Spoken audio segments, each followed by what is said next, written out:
पूर्व विधायक लक्ष्मी नारायण प्रसाद यादव हमारे साथ मौजूद है। हम इनसे खास बातचीत करेंगे। दरअसल मैं आपको बता दूं कि कुछ समय पहले की अगर बात करूं तो ये आरजेडी से थोड़ा दूर हो गए थे और आजकल ये आरजेडी में आ चुके हैं। और मैं कल से देख रहा हूं सोशल मीडिया पे कि काफ़ी इनका चर्चा हो रहा है। वहाँ पे मैंने काफ़ी इनके तस्वीरें देखे हैं हमने, और यहाँ तक कि गाड़ी में हमने आरजेडी के सिम्बल भी हमने देखा है। पब्लिक लाइन में बहुत बहुत स्वागत है आपका। आपका भी बहुत बहुत स्वागत। अच्छा, ऐसा सुनने में आया कि आप आरजेडी में फिर से आ गए हैं। हाँ, मैं आ गया हूँ आरजेडी में। ऐसे तो मैं आ गया 25 मई 2022 को ही, परंतु हम सक्रिय नहीं थे, लेकिन सक्रिय रूप से अब मैं आ गया हूँ और मैं पार्टी का काम कर रहा हूँ। पिछली बार आपको टिकट नहीं मिला था, कहाँ पे चूक हो गई थी कि आप निर्दलीय अपने चुनाव लड़ा था आपने?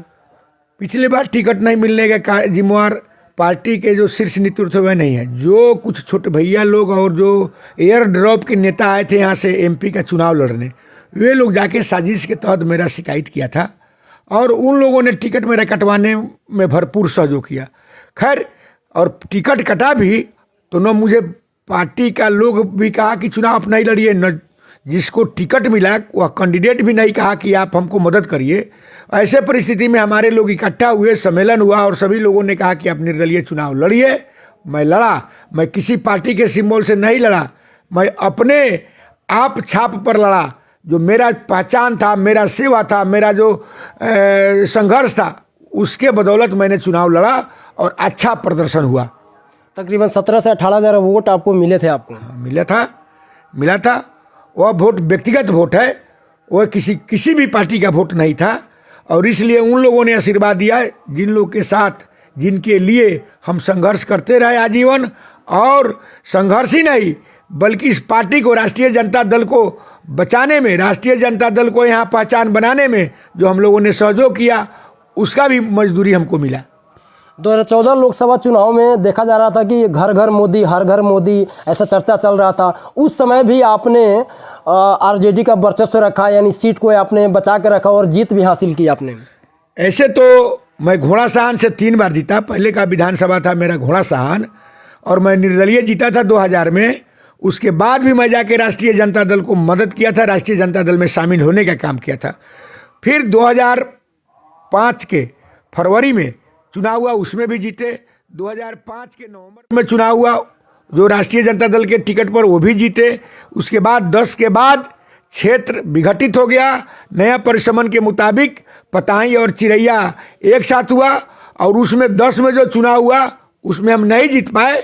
अवनीश बाबू जीते थे, लेकिन उनके इस्तीफा के बाद मैं 2014 में जो पार्लियामेंट के समय हर हर मोदी, घर घर मोदी का नारा था, उसके विपरीत यहाँ राष्ट्रीय जनता दल का हम सीट निकाले थे, चुनाव जीते थे।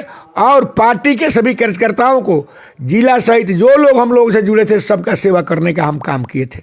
ऐसा सुनने में आता है कि जिस समय आरजेडी का नाम मोतिहारी जिला में कोई नहीं जानता था, उस समय आपने आरजेडी का नाम कायम किया यहाँ पे। नहीं, आरजेडी का इसे बने 97 में बना। हम 2000 से आरजेडी के सपोर्ट में हैं, समर्थन में हैं, और पार्टी का काम हम कर रहे हैं। लेकिन जितना जगह पर, जितना संघर्षशील होना चाहिए, जितना जमीन पर होना चाहिए, नहीं था। लेकिन राष्ट्रीय जनता दल का असली नेता लालू प्रसाद यादव जी, जो हम लोग के अभिभावक हैं, उन्होंने जो संघर्ष किया था, उन्होंने जो बलिदान किया था, इसके बल पर राष्ट्रीय जनता दल मजबूत हुआ। और आज हम धन्यवाद देना चाहते हैं कि तेजस्वी यादव उनसे एक डेग आगे बढ़ करके जो लड़ाई लड़ रहे हैं भ्रष्टाचार के खिलाफ, अन्याय के खिलाफ, अत्याचार के खिलाफ, कहीं पढ़ाई नहीं है, कहीं सिंचाई नहीं है, कहीं दवाई नहीं है, और न कहीं कार्रवाई हो रहा था, उसके खिलाफ उन्होंने लड़ाई लड़ा। और अंततः अभी सरकार में वे शामिल हैं, नीतीश कुमार जी के साथ वे उप मुख्यमंत्री हैं और बहुत ही अच्छा काम कर रहे हैं। ऐसा देखने को आया कि सरकार आपकी बन गई। कुछ दिनों पहले बीजेपी की सरकार थी और जेडीयू की सरकार थी, लेकिन अब आपके साथ में अलायंस होकर आपकी सरकार बनी, यानी आरजेडी का सरकार बन गया। और यहाँ पे देखा गया कि भारतीय इतिहास में ऐसी पहली बार ऐसा देखने को मिल रहा है कि मुख्यमंत्री से ज़्यादा लोग उप मुख्यमंत्री का नाम जान रहे हैं। ये क्या करिश्मा है ये? इसलिए उप मुख्यमंत्री ने घोषणा किया था चुनाव में, जो पहले चुनाव हुआ था 2020 का, कि हम नौकरी देंगे। उसके बाद युवाओं के लिए हम जहाँ जरूरत होगा हम प्रशिक्षण केंद्र खोलेंगे, नौकरी देंगे, और विकास का जो काम होगा वो हम करेंगे। इसीलिए युवाओं का पूरा रुझान रहा और सरकार बनने के बाद उन्होंने ऐसा कर भी रहा है।